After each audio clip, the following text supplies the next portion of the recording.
Good evening and welcome to our ILSpy Q&A webcast session. I'm Chris, I'm the moderator this evening, and with me here is David and Siegfried to answer a couple of questions on ILSpy, its future, etc.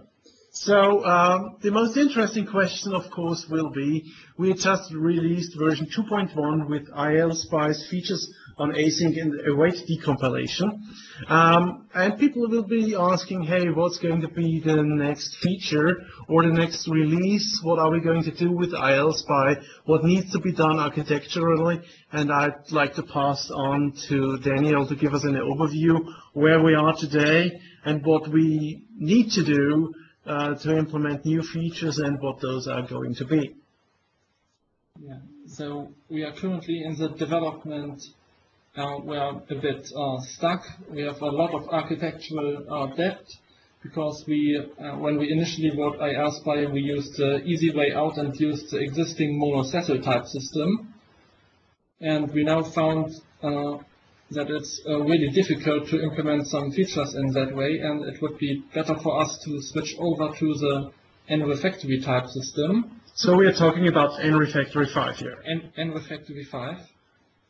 Because on the nrefactory side, we have existing infrastructure for analyzing C# code, and we need that to ensure that the code we are emitting is actually calling, for example, calling the correct overload of an overloaded method, because we might have to insert implicit casts to ensure that overload resolution will pick the correct method.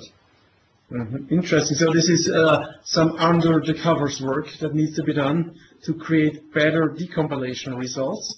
And well, from the end user point of view, we have a couple of things in our wiki which have features that are deferred. Something that's like in the UI, that's bookmarks. On the other hand, we have still some features that aren't done yet, like the dynamic keyword. What of those things do you think we will be picking next for implementing out of those? Are we going for further language features or more on the usability side of things?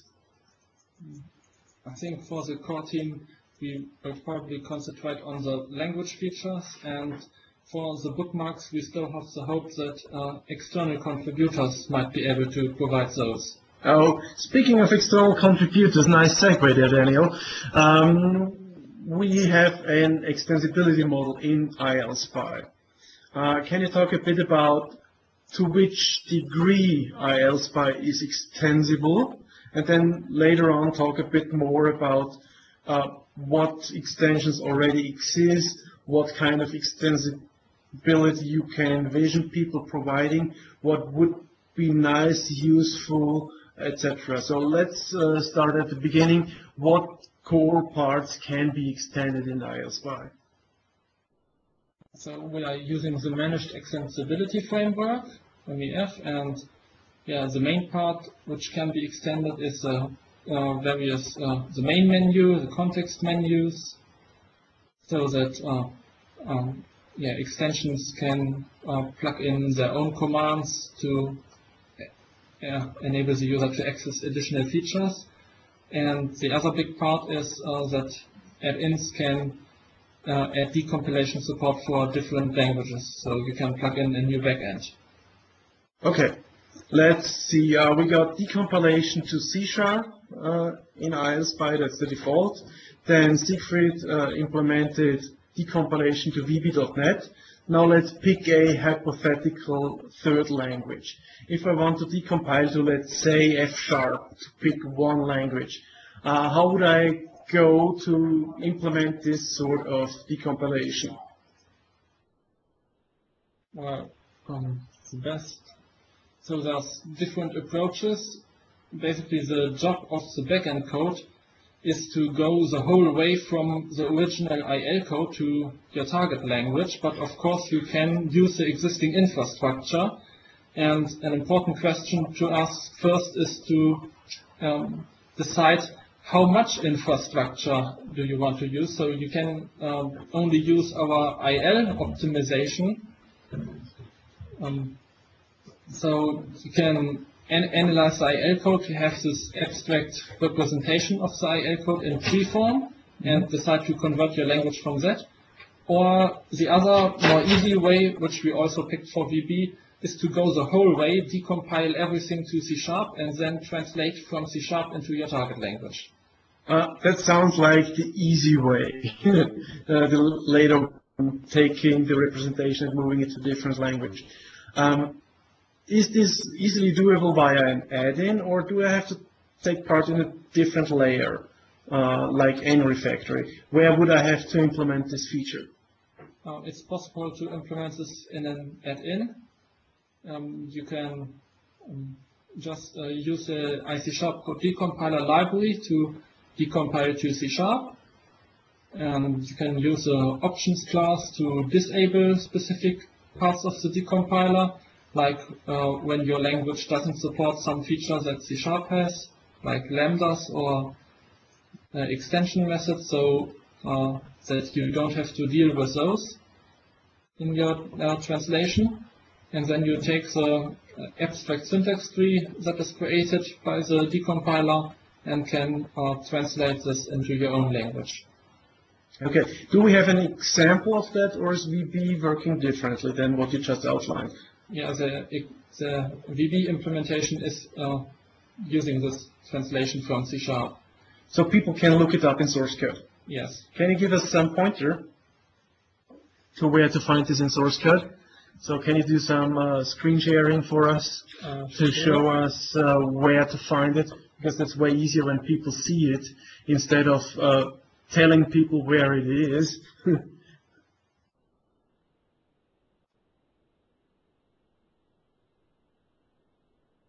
Okay, so while Daniel is looking around to finding it, we can have some historical questions to David, because basically it was David's work that got us started with ILSpy. Yes, so the story behind that is that in my last year of my university, I've done DCOM as my dissertation topic, and I've kind of managed to produce a working decompiler. But at the time, Reflector was still free, so there was actually no reason to release it because Reflector was working fine and everybody was using it. And at that point, when Redgate decided to make Reflector paid, I kind of figured out, oh, I have this old code base on my laptop. People might like it. Let's release it and work on it.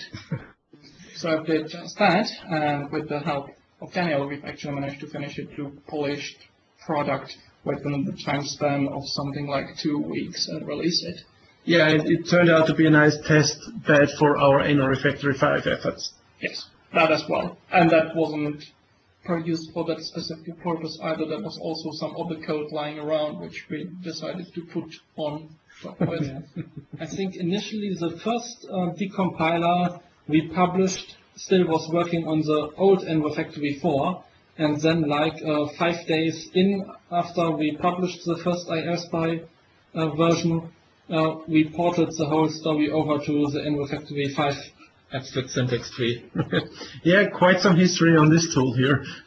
Okay, I see we have the source code pulled up. And we were talking about how we would go about plugging in your favorite language into the decompiler. And we are looking at the VB language I see here. So, yeah, Daniel? So, yeah, the main part for a custom language is to declare your own class that implements the abstract class language.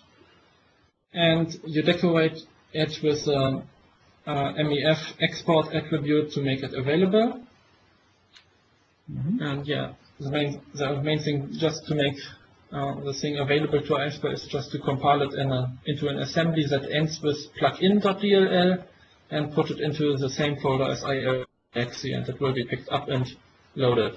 Okay, so because I was about to ask, how comes it's in the ILSpy project, how is this an add-in? But you just explained how you can put it in a separate assembly and put it next to ILSpy XC to have the same effect as this one here. So when you're ever implementing your own language, you might want to look at the VB language in the ILSpy main project to see how you would get about and write your own language backend here. Okay, that's quite nice extensibility. we have a couple of nice ILSpy extensions that many people might not be aware of. For example, on our wiki page, there is a sort of hidden link, I'd say. And so I would like to point it out and share my internet browser here. So that's the standard page. And, it's not easily seen here. It says get IELTS plugins from here. It's sort of hidden. And when you follow the link, you got a couple of plugins that you can download. You see those work against the current version of ILSpy. And for example, we got the assembly visualizer here. And I think, Daniel, you could show us how it works. Just briefly going over installing it basically, or do you have it on your machine already? No, I don't have it. So let's start, and you show us around. You have to share probably your desktop to show how you can download it. Because initially, if you've been using ILSpy for a longer time, you might have noticed when you downloaded a plugin, you had the issue that you had to unblock it first because it could be loaded. So this has been fixed in the newer versions, and now you can simply download a plugin, put it besides ILSpy XE, and get up and running immediately. So this is quite convenient nowadays.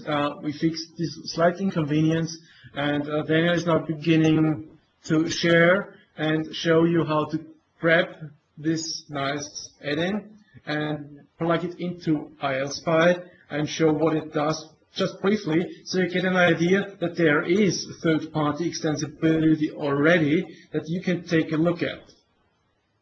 Yeah, so I'm downloading the ILSpy visualizer for version 2.0. We do have assembly binding redirects in place, so it should run with version 2.1, as there have been very little changes, mostly just to the internal decompiler logic and not to the API.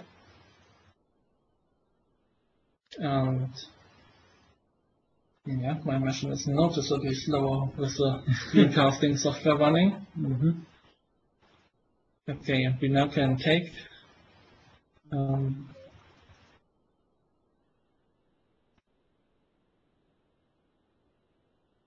this plugin and copy it into the folder of your ILSpy binaries. I will copy it into my self-compiled, but you can just do it with a normal ILSpy installation in the same way. And once you've copied it into there, you will have to restart ILSpy.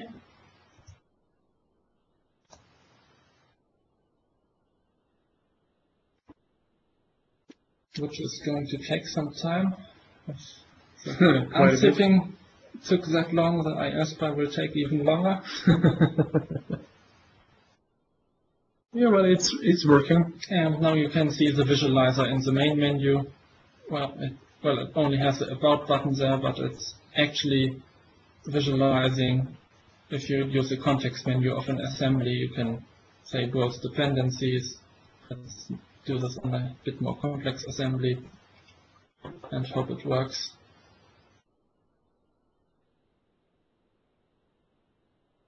Yeah, you can now see how much of a mess the dependencies in the BCL are. Yeah, that's quite nice. For looking around what you can do. Yeah, quite a nice tool there. Yeah. So people can also look at the source code for extensions like this one. And there has been an extension discussion going on that contained ReflexIL, basically editing assemblies. And we wanted to talk briefly about that. Whether we are going to support it, how, when, and even possibly why not. Yeah, so I suppose that might be my topic of discussion.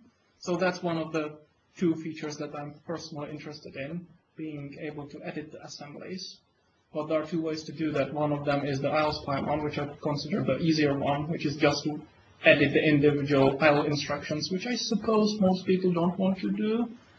The preferred way would be to be able to edit the C# code itself.